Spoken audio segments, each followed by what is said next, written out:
and welcome back to episode number 2 of Fun in Tim's Garden. This episode is all about the gear that I use. I've got some of it out in front of me here. Very first thing you want to start with is some sort of rack or shelves. I'm going to move this out of the way. Some sort of rack or shelves. This is what I'm using. You know what this is? This is from a grocery store, I believe. My wife found it at a garage sale.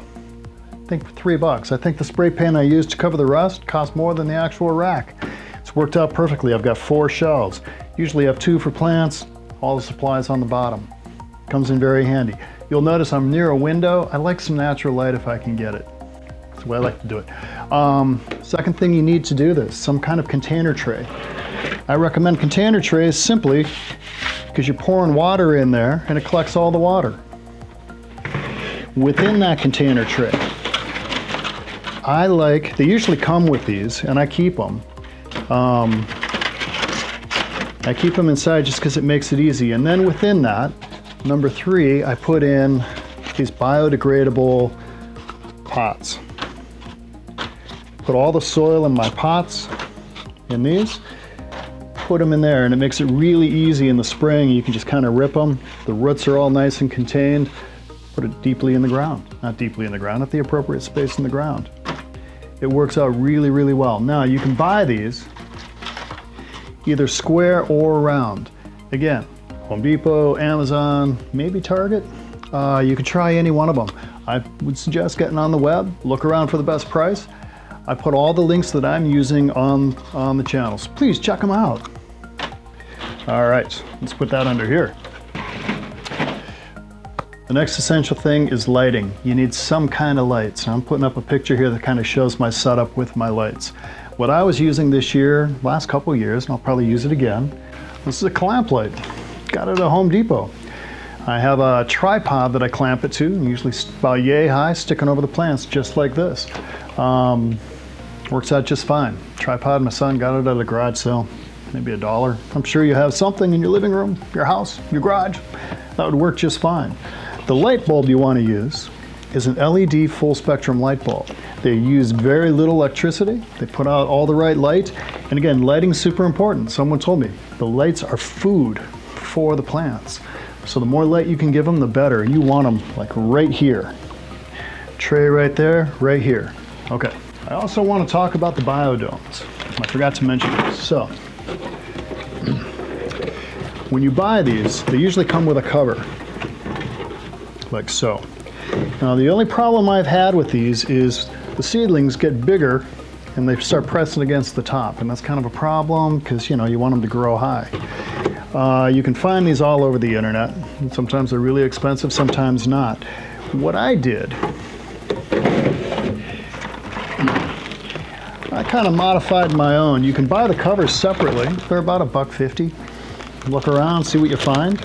I just took an X-Acto knife, cut the top off of 1 and off of 2, taped them together like so, and then I took the 3rd one and just taped them end to end.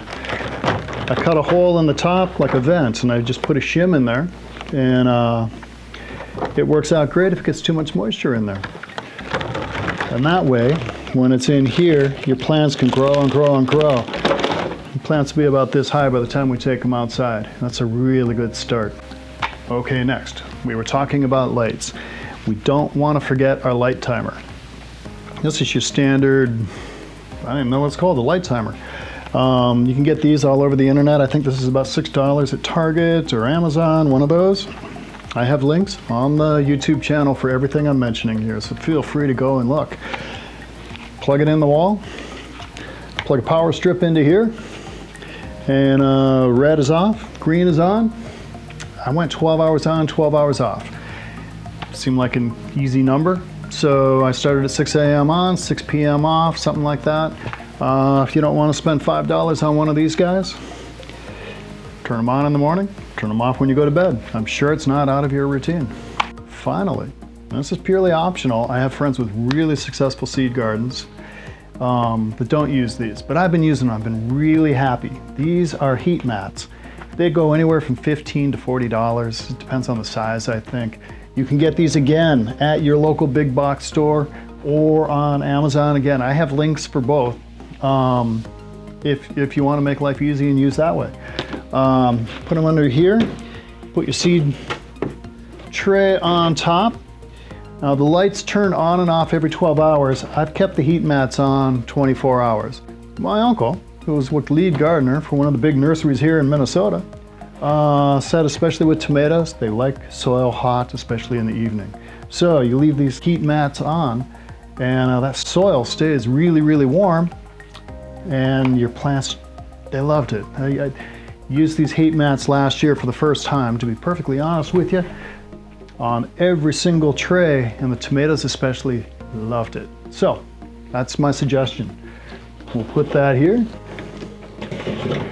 That's basically it. You can do all of this for under $60, and you can cut corners where you need to. I have links to everything you need. So this is our equipment list breakdown. First, we've got some kind of rack or shelves. You can get anything for this. Anything can work as a rack. I didn't really put a cost on it. As I mentioned at the beginning of this episode, mine cost $3 at a garage sale. Number 2, container trays. These go for about $5.50. You can spend a little more, it's okay. They'll come probably with inserts that are square, and they'll come with a biodome or a humidity dome. Now if you're like me and you want to stack up your dome, your humidity dome, these are really just container tray covers. You can buy them individually for about $1.24. Number 4 on the list, biodegradable seed starter pots to go in the tray. I think you can get about 8 or 10 of these for about $9. $8.98 is the number I came up with. You can buy more of these, you can buy them square, you can buy them round, mix and match, have some fun. Number 5, clamp lights. These go for about $9 each. They work really well, they're really easy, and you can clamp them to just about anything. Number 6, full spectrum LED bulbs. These go for about $15. Now you can spend more on these, and that's okay. I truly do not know the difference. I'm cheap, I bought the cheaper ones. They worked out pretty good. Number 7, a light timer. These go from $5 to $10. The one I bought, $5.19. Works just great. Turn the lights on for 12 hours, then turn them off for 12 hours. And finally on the list, and this is purely optional, are heat mats. The ones I bought were about $15. You can spend much more than that. I don't know, $20, $30, $40. I don't know what the difference is. Buy what's convenient for you. They really help. I really, really recommend them. On my list then, we total out at $59.91. $60. And remember, you don't have to buy all this at once. I put all this together over several years. I just kind of added as I went and learned as I moved. All right, that's it. You can do this. If you want to start your plants from seed, this is my basic setup. It's in the corner of my basement. It's taking up less than 4 feet. That's really fun. This is the kind of thing that gets me through the winter and makes me just exceedingly happy all the way until late fall. So I hope you're enjoying this. I hope you want to do this. Join me, subscribe. The next episode, we're gonna go get dirt. There's a whole thing about dirt. Dirt is super, super important. You can get really good stuff, certainly at Home Depot or any other nursery in your area, and that's great. But my uncle, who I mentioned, who was such a good gardener for a big nursery here in town, he gave me a different idea that I did last year, and it worked out better than I could have imagined. So that's the next episode. We're gonna get some dirt. All right, thank you and have a great day.